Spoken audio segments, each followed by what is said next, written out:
نہیں بیٹا. بسمillahirrahmanirrahim. السلام علیکم. ہم نے ابھی گورنمنٹ سیکٹر کو ڈسکس کر لیا. اب ہم ڈسکس کریں گے پرائیویٹ سیکٹر کو. تو پرائیویٹ سیکٹر کو بھی اسی طرح دیکھتے ہیں کہ پرائیویٹ سیکٹر کو کمانے کے لیے کیا کیا چیزیں الاؤ کی گئی ہیں اور خرچہ کرنے کا کیا کیا طریقہ اسلام نے بتایا ہے. پر پہلے وہی بات جو میں نے گولڈن مین کی آپ سے کی تھی کہ کیپٹلزم کہتا ہے کہ جتنا مرضی کماؤ، تمہارا حق ہے کہ تم کماؤ اور تمہارا پیسہ تمہارا ہے. کمیونزم کہتا ہے کہ نہیں، اپنا پیسہ برابر سب کے ساتھ بانٹو، سب انسان برابر ہیں تو سب انسانوں کے پاس برابر مال ہونا چاہیے. اسلام ان دونوں ایکسٹریمز کو ریجیکٹ کر دیتا ہے، رد کر دیتا ہے. اسلام says that every individual is entitled to earn at profit. It is your right that you earn an income. It is your right that you make a profit. It is your right to do business.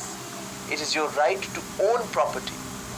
However, you are mandated by Islam to spend and to contribute to the general well-being of society as much as you can. And you need to play your part towards the circulation of wealth and for the betterment of society. Circulation of wealth یہ ہوتی ہے کہ اگر ایک امیر آدمی ہے، اس کے پاس پیسے ہیں، اور ایک غریب ہے تو اس کے پاس پیسے نہیں ہیں. اب امیر جو ہے اگر وہ خرچہ نہیں کرے گا، اپنے پیسے کو دبا کے رکھے گا، تو امیر امیر ہی رہے گا، غریب غریب سے غریب ہوتا جائے گا. سرکولیشن آف ویلتھ کی ہوتی ہے کہ امیر جو ہے وہ اپنا کچھ پیسہ غریبوں کو دے. اب ظاہری بات ہے جب غریبوں کے پاس پیسہ آئے گا تو غریب اس سے کیا کرے گا؟ غریب جائے گا کوئی بازار میں، کوئی روٹی خریدے گا، کوئی کپڑا خریدے گا، کوئی جوتا خریدے گا. اب وہ جو جوتا خریدے گا تو وہ جوتا خرید کے پیسہ کس کو جائے گا؟ جوتا بنانے والی فیکٹری کو. کپڑا خریدے گا تو پیسہ جائے گا کپڑا بنانے والی فیکٹری کو. آٹا خریدے گا تو پیسہ جائے گا جو فلاور مل کے اونرز ہوں گے امیر. چینی خریدے گا تو شوگر مل والوں کو پیسہ جائے گا. وہی سب سے امیر لوگ ہوتے ہیں، شوگر مل والے، فلاور مل والے، کپڑے کی مل والے، جوتے کی مل والے. تو وہ پیسہ غریب سے گھوم کے پھر امیروں کے پاس آ جائے.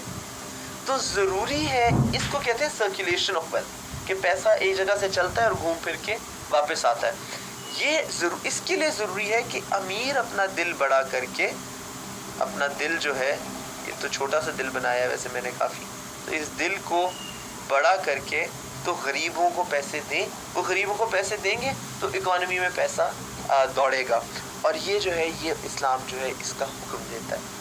اچھا، اب اسلام نے ہمیں خرچہ کرنے کا حکم دیا ہے کہ نہیں دیا؟ اور اگر خرچہ کرنے کا حکم دیا ہے تو کیسے خرچہ کرنے کا حکم دیا ہے؟ سورہ بقرہ کی آیت نمبر 3 ہے، بسم اللہ الرحمن الرحیم، الف لام میم ذالک الکتاب لا ریب فیہ ھدی للمتقین. بے شک الف لام ذالک الکتاب لا ریب فیہ ھدی للمتقین، یہ وہ کتاب ہے جس میں کوئی شک نہیں ہے، ہدایت ہے یہ متقین کے لیے. الذین یؤمنون بالغیب ویقیمون الصلاۃ ومما رزقناہم ینفقون. وہ لوگ کہ جو ایمان رکھتے ہیں غیب کے اوپر، یعنی کہ جن چیز کو نہیں دیکھا اس پر بھی ایمان رکھتے ہیں اللہ تعالیٰ، اور وہ نماز پڑھتے ہیں اور وہ خرچہ کرتے ہیں اس میں سے جو رزق ہم نے ان کو دیا. شروع کی صورت سورہ بقرہ، پہلا پیج جب آپ قرآن شریف کھولتے ہو، ادھر سورہ فاتحہ ہوتی ہے، بالکل اس کے سامنے جو پہلی آیتیں الف لام میم ذالک الکتاب لا ریب فیہ ھدی للمتقین الذین یؤمنون بالغیب ویقیمون الصلاۃ ومما رزقناہم ینفقون. وہاں پہ ہی اللہ نے کہہ دیا کہ یہ کتاب یعنی کہ قرآن کریم صرف ان لوگوں کے لیے ہدایت ہے، اور حقیقی ہدایت ان لوگوں کے لیے ہے جو ایمان لائے غیب پر، جو نماز قائم کرتے ہیں اور جو خرچہ کرتے ہیں. یعنی کہ اسلام انکریج کرتا ہے کہ اگر آپ کے پاس پیسہ ہے تو آپ اس پیسے کو کھلے دل سے خرچو، کنجوسی مت کرو، بخیل مت بنو، خرچہ کرو. اسلام اچھا کھانے کی بھی ترغیب دیتا ہے، اچھا کپڑا پہننے کی بھی ترغیب دیتا ہے، صاف ستھرا رہو، سادی مگر اچھی جگہ پہ رہو، کمفرٹیبلی رہو. اپنے اگر اس زمانے میں گھوڑے ہوتے تھے، اب گاڑیاں ہوتی ہیں یا بائکس ہوتی ہیں، ان پہ خرچہ کرو، تعلیم پہ خرچہ کرو، اپنی سیکیورٹی کے اوپر خرچہ کرو. اپنی کوئی تلوار ہو گئی، کوئی ایمونیشن ہو گیا، فوج ہو گئی، اس پہ خرچہ کرو. تو تجارت کرو، تجارت کے لیے خرچہ کرو. یہ سب اسلام نے خرچے کے طریقے بتائے. اس کے علاوہ اپنی ذات سے بڑھ کر بھی خرچے کرو.